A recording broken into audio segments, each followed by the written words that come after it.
Bismillahirrahmanirrahim. Assalamualaikum warahmatullahi wabarakatuh. Kita kembali lagi di Dimensi 3. Setelah minggu-minggu sebelumnya kalian belajar mengenai awalnya yaitu mengenai kedudukan titik, garis, dan bidang. Lalu setelah itu kalian belajar mengenai proyeksi titik, garis, dan bidang. Maka hari ini kita akan melanjutkan materi kita. Tapi sebelum itu kita lihat dulu peta konsep kita nih. Nah, ini dia. Kalian sudah melewati ini ya, kedudukan dan proyeksi. Lalu kita masih ada yang lainnya, yaitu mengenai jarak dan sudut. Dua submateri ini, jarak dan sudut, membutuhkan prasyarat yaitu kedudukan dan proyeksi. Karena kalau kita nggak bisa memproyeksikan, maka menghitung jaraknya pun akan susah. Begitu juga dengan sudut. Sudut juga selain prasyaratnya dua ini, kedudukan dan proyeksi, kalian harus bisa, yaitu trigonometri yang kelas 10, mengenai aturan sin dan cos. Ya. Jadi sebenarnya materi dimensi 3 ini merupakan pengulangan, cuma lebih dalam. Karena penghitungannya pun sudah kalian pelajari, yaitu aturan sin dan cos. Paling lebih dalam lagi, kalian harus bisa berimajinasi kubus itu bagaimana sih.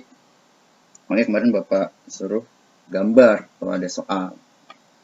Oke, sebelum kita lanjut slide, kita lihat dulu nih gambar kubus. Ini dia. Banyak aplikasi, kalau Bapak menggunakan aplikasi GeoGebra, gambar kubus A, B, C, D, E, F, G, H.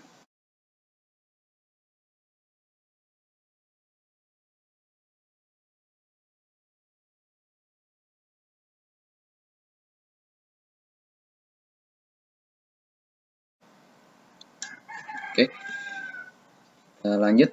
Nah, ini dia. Untuk dua ini, bidang dan aplikasi, kayaknya kita nggak akan masuk. Kita lebih ke sini. Jarak dan sudut. Oke, kita masuk dulu. Nah, ya, tujuan pembelajaran kalian itu menentukan jarak. Jarak sendiri itu ada banyak, itu jarak dua titik, jarak titik dengan garis, jarak titik dengan bidang, dan seterusnya seperti yang kemarin kedudukan. Tapi hari ini kita hanya membahas jarak antara dua titik dalam ruang. Jarak sendiri sudah pernah kalian pelajari, yaitu di fisika. Fisika udah pernah ya, fisika pernah nih kuis.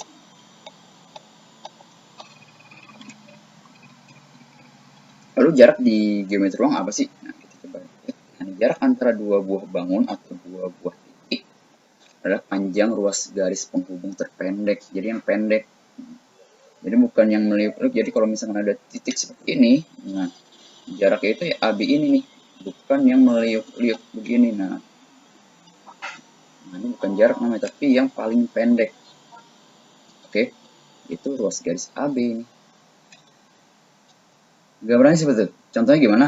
Oke, kita lihat contohnya sebagai berikut. Oke, kita masuk ke contoh. Contohnya bangun ruang ya. Kita langsung ke kubus. Diketahui sebuah kubus dengan alas ABCDE, FGH, panjang rusuknya 6. Ya, di sini 6. Berarti semuanya 6 ya, karena kubus kan semua sisinya sama kecuali balok. K dan L berturut-turut titik potong diagonal sisi ABCD. Jadi ABCD ada diagonal sisinya, titik perpotongannya itu K dan L. Oke. F dia di atas. M adalah titik rusuk BC. Ini BC, titik tengahnya berarti di sini 3 dan 3 ya. Oke. Tunjukkan dan hitunglah jarak antara K dan L. Oke, K dan L tadi jarak apa? Rute terpendek. Jadi nggak usah belok-belok, langsung terpendek. Jelas nih K ke L ya KL. KL itu sama dengan panjang rusuknya. Ya berarti ini jelas 6 ya. Misalkan kalau ditanya K ke M. Nah, kalau K ke M berapa nih kira-kira? Ya, ini K ke M. Nah, ini dia jelas tengahnya rusuk ya. Karena K itu posisinya di tengah-tengah. Makanya setengahnya rusuk berarti 3 juga di sini nih. 3. Oke. Lalu pertanyaan L dan C, jarak L ke C. Berarti LC ya. LC ini dia LC.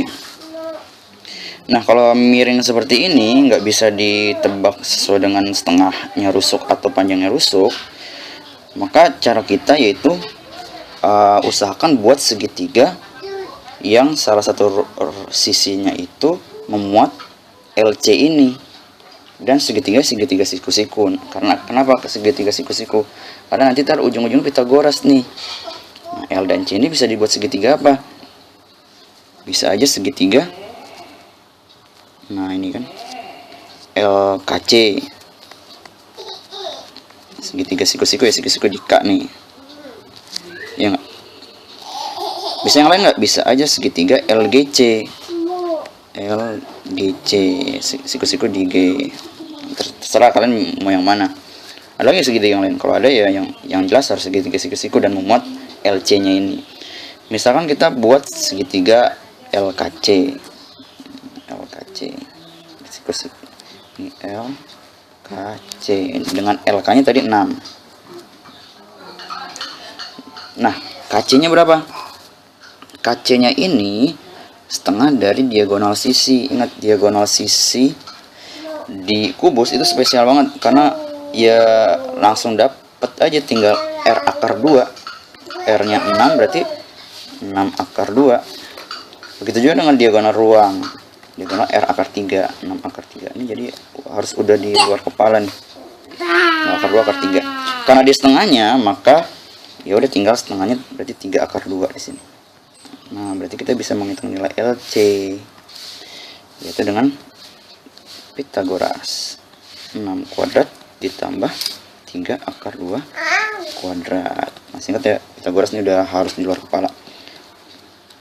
Itu 36 ditambah 3 akar 2 kali 3 akar 2, 9 kali 2, 18. Sama dengan akar 54. Kali 54 itu 9 kali 6, 9-nya keluar berarti 3 akar 6 cm. Di panjang LC 3 akar 6. Nah, ini M nya buat apa nih? Nah, mungkin kalau ada L, mungkin maksudnya ditanya LM kali ya. LM nya berapa? Lagi-lagi buat segitiga. Segitiga apa nih? Yang gampang ya LKM. Jadi siku-siku di K lagi ya. LKM dengan LK nya 6. KM nya tadi 3. Nah, berarti LM bisa gampang nih. LM sama dengan akar 6 kuadrat 3 kuadrat sama dengan berapa? 36 ditambah 9 akar 45. 45 itu 9 kali 5, 3 akar 5 cm. Nah, itu dia. Jadi jarak titik ke titik usahakan buat segitiga.